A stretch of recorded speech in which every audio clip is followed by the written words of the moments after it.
हे what's up guys, welcome back once again. दोस्तों, आज की कहानी जो एक्सप्लेन करने जा रहे हैं वो असल में एक 12 साल के लड़के की कुछ अजीबोगरीब हरकतों को दिखाएगी जो आपको हैरान कर देगी। क्या कोई 12 साल का बच्चा ऐसा भी कर सकता है? कहानी की शुरुआत होती है एशली नाम की लड़की से जो अपनी कार से मिस्टर हॉल्सन के घर आई हुई है, जहाँ पर उसे उनके बेटे लियो की देखभाल करनी है क्योंकि वो पार्टी में जा रही है और एशली ने यहाँ पर पहले भी बेबी सेटिंग करी हुई है और इसीलिए उसके मॉम डैड को उस पर पूरा भरोसा है। अब यहाँ पर हम लियो को उसके दोस्त जॉन के साथ देखते हैं जो कि एशली के बारे में ही बात कर रहा होता है, जो कि बहुत ही अजीब होती है उनकी उम्र के हिसाब से। अब जैसे कि वो सुनता है कि एशली आ गई है, वो फौरन नीचे आ जाता है उसे ग्रीट करने के लिए, लेकिन उसकी मॉम उसे सोने के लिए भेज देती है और एशली को समझाती है कि जब लियो सो जाए तो उसके रूम के गेट पर ये पेंसिल रख देना क्योंकि उसे स्लीपिंग वॉक की आदत है। ऐसे में तुम्हें पता चल सकेगा कि वो रूम से बाहर आ गया है। फिलहाल के लिए तुम पहले कपड़ों को धो लो, ये बोलकर वो दोनों निकल जाते हैं और जिसके बाद ल्यूक अपने खुराफाती दिमाग को चलाने लगता है। वो बार बार एशली को ही घूरता रहता है। अब तो उसने जॉन को भी अपने घर भेज दिया था, यानी कि वो किसी भी तरह की डिस्टर्बेंस नहीं चाहता है। लेकिन तभी उसे पता चलता है कि एशली अपने बॉयफ्रेंड से बात कर रही है जो कि उसे मिलने के लिए बुला रहा है क्योंकि क्रिसमस आने वाला है और उसकी तैयारी करने के लिए उसे उसका साथ चाहिए। पर एशली मना कर देती है, जो सुनकर ल्यूक बहुत खुश होता है और फिर वो अपने डैड को मॉकटेल कैबिन से एक शराब की बोतल उठा लेता है। मतलब अब हरकतें नशे में होगी और उसे पीना शुरू कर देता है। इधर एशली कपड़ों को धोने के लिए रख देती है, लेकिन जब वो उसे ड्रिंक करते हुए देखती है तो उसे बॉटल छीन लेती है। तभी फोन रिंग होता है पर उठाने पर कोई भी जवाब नहीं दे रहा था। खैर, इसके बाद ल्यूक एक हॉरर मूवी लगाता है और दोनों साथ में बैठकर देखते हैं कि तभी बाहर पिज्जा वाला आ जाता है, लेकिन इन्होंने तो कोई पिज्जा ऑर्डर किया ही नहीं है। और यही बात वो उस आदमी को भी बताते हैं, लेकिन उसका कहना था कि पिज्जा यहीं से ऑर्डर हुआ है तो उन्हें लेना ही पड़ जाता है। पर ल्यूक के चेहरे से देखकर पता चल रहा था कि ये उसी का काम है, पर वो बता नहीं रहा है। अब वो दोनों पिज्जा को खाने लगते हैं। इसी बीच ल्यूक एशली के करीब आने की कोशिश करता है और एक बारी तो वो उसे किस करने का ट्राई भी करता है, पर वो उसे डांटती है और वो कहता है कि मैं अब बड़ा हो गया हूँ, मुझे अब इन सब चीजों की समझ है। इसी बीच उसे अपने पीछे वाली विंडो पर कोई खड़ा हुआ मिलता है, पर जब वो पीछे मुड़ती है तो वहाँ पर कोई नहीं था। तो वो कपड़ों को देखने के लिए उठती है, लेकिन तभी उसकी नजर एक खुली खिड़की पर पड़ती है जो कि अभी उसने कुछ देर पहले बंद की थी। एशली काफी डर जाती है। उसे लगता है कि शायद किसी को पता चल गया है कि वो इस घर में अकेली है और अब वो उसे डराने की कोशिश कर रहा है। फिर से ल्यूक के पास आ जाती है, लेकिन दोस्तों एक बार फिर से बेल रिंग होती है, पर गेट के होल से देखने पर उन्हें पता चलता है कि वहाँ पर कोई था ही नहीं। अब एशली पुलिस को कॉल लगाने के लिए कहती है और वो ल्यूक से अपना फोन मांगती है जो कि वो उसे थ्रो करके देता है, पर वो जाकर पानी में गिर जाता है। अब वो इस चीज से काफी गुस्सा करती है और उसे फौरन बाहर निकालने की कोशिश करती है कि तभी तीसरी बार बेल रिंग होती है। इस बार वो गेट खोलती है और चिल्लाते हुए कहती है कि कौन है वहाँ पे। वहाँ से आता है जॉन। जी हाँ दोस्तों, ये सब उसी का प्रैंक था। ये उन्होंने पहले से प्लान किया होता है एशली के आने से पहले से, लेकिन यहाँ पर कुछ ऐसा होता है जो कि प्लान में नहीं था। ऊपर वाले फ्लोर पर कांच टूटने की आवाज आती है जैसे कि किसी ने पत्थरों से मारा हो। वो तीनों ऊपर जाते हैं बिना आवाज किए और तभी उन्हें वहाँ पर वो टूटी हुई खिड़की मिलती है जिससे एशली ज्यादा घबरा जाती है और फौरन घर के फोन से पुलिस को कॉल करती है। पर यहाँ एक हैरान कर देने वाली बात थी, घर की फोन लाइन किसी ने काट दी थी, इसीलिए वो लोग वाईफाई से कनेक्ट करते हैं, लेकिन वो भी किसी ने बंद कर दिया था। तभी उन्हें नीचे से कुछ आवाजें आती हैं तो वो जॉन को ऊपर ही छोड़कर नीचे आ जाते हैं, लेकिन वहाँ उन्हें कुछ नहीं मिलता। अब इतनी देर में वहाँ पर जॉन आ जाता है उसी पत्थर को लेकर जिस पर लिखा था कि अगर तुम बाहर गए तो मारे जाओगे। और इसी बीच अचानक से एक फ्लैश आती है बाहर से और जॉन इतना डर जाता है कि वो बाहर की ओर भाग जाता है। पर तभी दोस्तों एक गोली चलती है और वो जाकर लगती है सीधा जॉन को, जिससे कि वो ऑन द स्पॉट मारा जाता है। अब ये सब इन दोनों के सामने हो रहा था। एशली फौरन गेट को बंद कर दी और ल्यूक को लेकर वहीं नीचे लेट जाती है। ल्यूक रोने लग गया था क्योंकि उसने ये सब पहली बार महसूस किया था। एशली उसे समझाती है कि हमें हिम्मत से काम लेना चाहिए, जो भी होगा हमें उसका सामना करना होगा, लेकिन सबसे पहले हमें किसी सेफ जगह पर जाना होगा। वो उसके आंसुओं को पोंछती है और फिर दोनों ऊपर की ओर जाते हैं और सबसे टॉप फ्लोर पर जाकर छुप जाते हैं जिसकी सीढ़ियां हिडन थी, इसीलिए वो जो भी स्ट्रेंजर था उसे पता नहीं चल पाता कि अभी वो कहाँ पर है।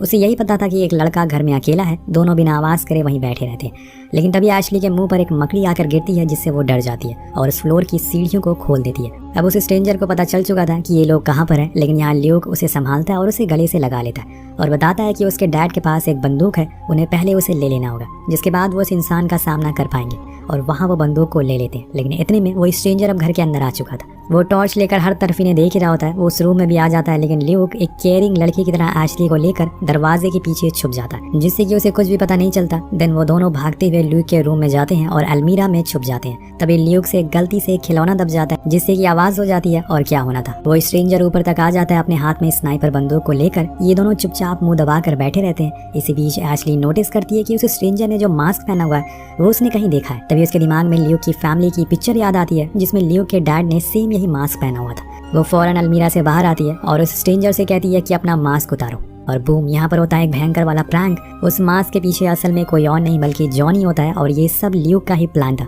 वाह क्या एक्टिंग थी। अब उसने ऐसा क्यों किया? क्योंकि वो एशली को बचाना चाहता था जिससे कि वो उसकी नज़रों में हीरो बन जाएगा और फिर वो उसके करीब आ सकेगा, लेकिन ऐसा हो नहीं पाया। और उस मास्क के पीछे की सच्चाई जब एशली जानती है तो वो ल्यूक को बहुत बुरा भला कहती है और ये तक कह डालती है कि उसे किसी मेंटल हॉस्पिटल जाना चाहिए, ना कि स्कूल, क्योंकि वो एक साइको है, उसे किसी डॉक्टर की जरूरत है। ये सुनकर ल्यूक का दिमाग सटक जाता है और उसे बहुत गुस्सा आता है, लेकिन अभी के लिए वो अपने गुस्से को काबू में रख लेता है। अब यहाँ पर एशली उसके पेरेंट्स को कॉल करने के लिए जा रही थी, तभी पीछे से ल्यूक उसे एक जोरदार थप्पड़ मारता है जिससे कि वो सीढ़ियों से नीचे गिर जाती है और बेहोश हो जाती है। कुछ घंटों के बाद जब उसकी आंख खुलती है तो पूरी कहानी ही बदल चुकी थी। यहाँ से हम ल्यूक का डार्कर साइड देखेंगे कि कैसे वो एशली से कुछ ज्यादा ही ऑब्सेस्ड है। वो उसे पाने के लिए कुछ भी कर सकता है, किसी भी हद तक गिर सकता है, सिर्फ 12 साल की उम्र में। अब खुद को ऐसा बंधा हुआ देखकर वो उस पर ही बहुत चिल्लाती है, लेकिन वो उसके बंदूक की नोक पर चुप करा देता है और कहता है कि मैं जैसा कर रहा हूँ तुम्हें वैसा ही करना होगा, अदरवाइज तुम अपनी जान से हाथ धो बैठोगी। यहाँ से वो उसे ट्रूथ और डेयर खेलने के लिए कहता है, जिसमें उसका पहला ट्रूथ ये था कि वो अभी तक कितने लोगों के साथ फिजिकल हुई है, तो एशली कहती है कि एक भी नहीं।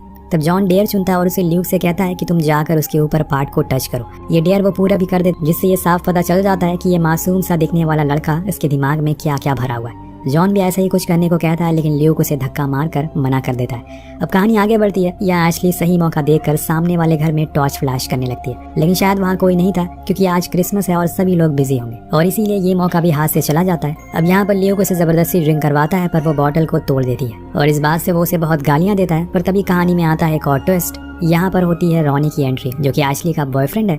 उसे कुछ देर पहले, यानी कि जब वो यहाँ पर आई थी, तब उसने मैसेज किया था कि अगर वो 2 बजे तक ना आए तो इस एड्रेस में आ जाए। अब बेल सुनकर दोनों ही घबरा जाते हैं और फौरन एशली के मुंह को बंद करते हैं, जिसके बाद ल्यूक गेट खोलने जाता है और वहाँ उसे पता चलता है कि ये तो रॉनी है। वो उसे मना करता है कि एशली यहाँ से जा चुकी है, लेकिन वो तो उसकी सुनता ही नहीं और कहता है कि उसने मुझे मैसेज किया है, वो यहीं पर है। जिसके बाद वो अंदर घुस आता है और एशली पुकारने लगता है। ल्यूक को अब टेंशन होने लगी थी क्योंकि उसका गेम अब खराब हो सकता है, इसीलिए उसे कुछ करना होगा, लेकिन वो तो रुकने का नाम ही नहीं ले रहा था। यहाँ तक कि वो उस जगह पर भी पहुंच जाता है जहाँ पर इन्होंने एशली को बंद किया था, लेकिन तभी पीछे से ल्यूक आता है और एक बैट लेकर और उसके सर पर मार देता है, जिससे कि वो गिर जाता है। अब उसे लगता है कि वो बेहोश हो गया, इसीलिए वो डांस करना शुरू कर देता है, पर रॉनी फिर से खड़ा हो जाता है और वो ल्यूक को नहीं छोड़ेगा। वो उसे बहुत मारता है। ल्यूक तो उसके गाल पर पेंसिल तक घुसा देता है, लेकिन आखिर में वो उसके हत्थे चढ़ जाता है। पर इसी दौरान वहाँ पर जॉन बंदूक लेकर आता है, जिससे कि रॉनी डर जाता है और उसे दोनों लड़के पागल लगते हैं। वो बिना कोई रिस्क लिए घुटने पर बैठ जाता है। इसके बाद पीछे से फिर से ल्यूक उस पर हमला करता है और इस बारी वो बुरी तरह से घायल हो जाता है। जिसके बाद क्या था, वहाँ पर खून ही खून हो जाता है, जिसे ल्यूक साफ करता है। वो उस पेंसिल को भी साफ करता है, जिसे इस्तेमाल करके वो खुद को जॉन विक समझ रहा था। खैर ये सब करने के बाद वो नीचे जाता है, जहाँ पर जॉन ने रॉनी को भी एक चेयर से बांध दिया और एशली के साइड में बैठा दिया है। अब दोनों ही उनके अंडर है। देखते हैं कि आगे क्या होता, क्योंकि कुछ ही देर में सुबह होने वाली है, तब इनके पेरेंट्स आ जाएंगे। फिर आगे ल्यूक क्या करेगा। अब यहाँ पर हम एक और चीज नोटिस करते हैं कि जब ल्यूक कुछ गलत करने की कोशिश करता है तो जॉन उसे रोकता है, क्योंकि वो लिमिट से ज्यादा हो जाता है, पर वो नहीं सुनता और उसे ही धमकाने लगता है। यहाँ पर एक और राज से पर्दा उठता है कि रॉनी को असल में ल्यूक ने ही मैसेज करके बुलाया था एशली के फोन से, इसीलिए वो यहाँ पर आया था। वो जानबूझकर उसे भी टॉर्चर करना चाहता था एशली के सामने। और इसके बाद वो उन दोनों पे बंदूक तान कर कहता है कि मेरा दिल कर रहा है कि तुम दोनों में से एक को मैं मार दूं, लेकिन वो ऐसा नहीं करता क्योंकि गोली की आवाज बाहर तक जाएगी और ऐसे में और लोगों को शक हो जाएगा। अब ल्यूक रॉनी को स्मोक करने के लिए कहता है, जिसके बाद वो उसके मुंह को बंद कर देता है ताकि वो धुआं उसके गाल पर हुए जख्म से बाहर आए, और होता भी ऐसा ही है। लेकिन इसमें रॉनी को बहुत दर्द होता है, जो देखकर एशली कहती है कि इसमें इसकी कोई गलती नहीं है, तुम इसे जाने दो। लेकिन ल्यूक के सर पर पागलपन चढ़ा हुआ था। आज की रात वो सब कुछ ट्राई करना चाहता है जो कि वो फिल्मों में देखा करता था। वो जॉन से कहता है कि मुझे ये देखना है कि अगर किसी इंसान के सर पर पेंट का डब्बा फेंक कर मारो तो क्या होता है। ये चीज़ भी उसने एक मूवी में देखी थी। और इसी दौरान हम एक और चीज़ नोटिस करते हैं कि एशली के हाथ में एक मिरर का टुकड़ा है, जो कि उसने उस वक्त चुराया था जब ये लोग रॉनी को पकड़ रहे थे। अब वो उसकी मदद से धीरे धीरे करके पहले अपने पैर पर लगे टेप को काटने की कोशिश करती है। उधर रॉनिन के साथ तो एक्सपेरिमेंट चालू हो चुका था। पहले तो उसकी आंखों पर पट्टी बांध दी जाती है, जिसके बाद उसे हॉल में ले जाकर सेंटर पर बैठा दिया जाता है और फिर ल्यूक ऊपर जाकर एक पेंट बॉक्स लेकर आता है और उसी रस्सी से बांधकर नीचे फेंक देता है, पर वो मिस हो जाता है। इतने में हम देखते हैं कि एशली ने उस कांच की मदद से एक पैर खोल लिया है। अब इधर रॉनी चिल्लाते हुए अपनी जान की भीख मांगता है। इधर दूसरी तरफ एशली फौरन टेबल पर रखी बंदूक को लेकर उसके पास पहुंचती है और उसकी तरफ पॉइंट करके कहती है कि तुम उसे नीचे फेंक दो, वरना मैं तुम्हारी खोपड़ी उड़ा दूंगी। ल्यूक सच में उसे नीचे फेंक देता है, जो कि जाकर सीधा रॉनिन पर लगती है और उसका पूरा मुंह फट के फ्लावर हो जाता है, जिससे उसकी वहीं मौत हो जाती है। अब ये देखकर एशली को यकीन नहीं होता है कि एक बच्चा ऐसा कैसे कर सकता है, लेकिन उसे ये मानना पड़ेगा कि ल्यूक का दिमाग बच्चों वाला नहीं है। वो एक साइको बन चुका है, इसीलिए वो कुछ भी कर सकता है। वो उसे शूट करने की धमकी देने लगती है, लेकिन ल्यूक तो हंसना शुरू कर देता है, जिस चक्कर में वो एक एयर फायर करती है। पर यहाँ उसकी हंसने की वजह यही थी कि बंदूक में सिर्फ एक ही गोली थी और अब वो भी खाली है और अब वो वहाँ से भागना शुरू कर देती है तो जॉन उसके पीछे जाता है, लेकिन वो उसे जीत नहीं पाता क्योंकि उसने उसका चश्मा ही फेंक दिया था जिससे वो उसे कुछ दिखाई नहीं देता। और उसी का फायदा उठाकर एशली पड़ोस वाले घर में भागने लगती है, लेकिन तभी ऊपर से एक पत्थर आता है और वो लगता है सीधा एशली के सर पर, जिससे कि वो बेहोश हो जाती है। वहाँ खड़े लोगों को कुछ पता ही नहीं चलता। इतने में ल्यूक एशली के एक्स को मैसेज कर देता है कि वो उससे मिलना चाहती है और उसी के फोन से किसी की एक्स बुलाए और वो बंदा ना जाए ऐसा हो नहीं सकता, इसलिए वो उससे मिलने के लिए चला जाता है, जहाँ पर उसे ल्यूक मिलता है जो कहता है कि वो उसका भाई है और वो चाहती है कि तुम उसके लिए एक अपॉलॉजी लेटर लिखो। वो लिखना शुरू कर देता है और जैसा ही वो पूरा हो जाता है ल्यूक उसके गले में एक फंदा डाल देता है और उसे पेड़ से लटका देता है और उसका लिखा हुआ लेटर वहीं छोड़ देता है, जिससे कि सभी को लगे कि उसने एशली के चक्कर में खुदकुशी कर ली। भाई साहब ये सिर्फ 12 साल का है, हरकतें इसकी जॉन विक से कम नहीं है। उधर उसने एशली को इस बार एक क्रिसमस ट्री बना दिया था और बांध कर एक चेयर पर बैठा दिया था। उसके पास जॉन होता है जिसे एशली अपनी बातों पर फंसाने लगती है और वो फंसने भी लगता है। वो कहती है कि तुम्हारा दोस्त तुम्हें बस इस्तेमाल कर रहा है। ये सब सुनकर वो उसे खोलने लगता है, लेकिन तभी वहाँ पर ल्यूक आ जाता है और उसे एक गोली मार देता है। जी हाँ दोस्तों, उसने अपने दोस्त को भी मार दिया, लेकिन अब वो एशली पर बहुत चिल्लाता है, उसे बहुत बुरा भला कहता है क्योंकि उसकी वजह से उसका दोस्त मारा गया था। लेकिन फिर जाकर वो उसके पास बैठ जाता है और उसे प्यार जताने लगता है। कुछ देर वो ऐसे ही बैठा रहता है, जिसके बाद वो किचन में जाता है और वहाँ से एक चाकू लाता है और फिर वो एशली का गला काट देता है। सही सुना आपने, उसने सबका काम तमाम कर दिया, लेकिन अभी ये कहानी यहीं पर खत्म नहीं हुई है। अगर वो ऐसे ही सो गया तो पकड़ा जाएगा, इसीलिए वो अब एशली के एक्स के पास जाता है। उस घर में जितनी भी चीज़ इस्तेमाल हुई थी सभी को मारने के लिए उस पर उसे फिंगरप्रिंट लगा देता है, ताकि सभी को ऐसा लगे कि वो एशली से खुद का बदला लेने के लिए आया था क्योंकि उसने उसे धोखा दिया। और इसके बाद वो सब कुछ साफ करता है, हर जगह जहाँ पर उसके होने का सबूत था वो सारी चीजें क्लीन कर देता है, फिर जाकर सो जाता है। और तभी उसे याद आता है कि उसकी वो पेंसिल तो अभी भी रॉनी के मुंह में ही है। वो उसे लेकर अपने रूम के बाहर लगा देता है, जैसे कि उसकी मॉम बचपन से लगाती हुई आ रही है, ताकि उन्हें पता चल सके कि वो नींद में चल रहा है। लेकिन यहाँ पर हमें एक और सच पता चलता है कि वो भी झूठ कहता है। वो कभी भी आज तक नींद में चला ही नहीं, ये सब उसका दिखावा था, बस मासूम बनने का। लेकिन अंदर से पेंसिल लग पाना इतना आसान नहीं होता है और इसीलिए वो पहले तो बाहर से डोर पर पेंसिल लगता है, फिर बाहर बालकनी पर जाता है, वहाँ से अपने रूम की खिड़की को खोलता है। लेकिन इतने में उसके मॉम डैड आ जाते हैं, पर वो बड़ी ही चालाकी से रूम में चला जाता है और सो जाता है। अब कुछ देर बाद जब उसकी मॉम अंदर आती हैं तो चिल्लाना शुरू कर देती हैं। सबसे पहले ल्यू के रूम में आती है, लेकिन वो तो सो रहा था और पेंसिल भी नहीं गिरी, यानी कि वो बाहर गया ही नहीं। तो थोड़ी देर बाद पुलिस आती है और सभी की लाश को ले जाती है। लेकिन यहाँ एशली के अंदर अभी भी थोड़ी सी जान बाकी, इसीलिए जाते हुए वो ल्यूक जो कि खिड़की से देख रहा होता है उसे फिंगर दिखाती है, यानी कि वो सभी को बता देगी उसके बारे में। और यहाँ ल्यूक के लिए दिक्कत बढ़ जाती है। कहानी के पोस्ट क्रेडिट सीन में हम देखते हैं कि ल्यूक अपनी मॉम से कहता है कि उन्हें एशली से मिलने के लिए हॉस्पिटल जाना चाहिए और बूम, यहाँ पर कहानी का द एंड हो जाता है। इसके आगे ये कहानी हमें पार्ट 2 में देखने को मिलेगी, जिसमें शायद ल्यूक हॉस्पिटल जाए और वहाँ वो एशली को भी खत्म कर दे, या फिर एशली इस बार चतुराई से काम ले और उसे फंसा दे और उसे अपने प्यार का बदला ले। वेल इसी के साथ ये कहानी यही खत्म हो जाती है। मिलते हैं।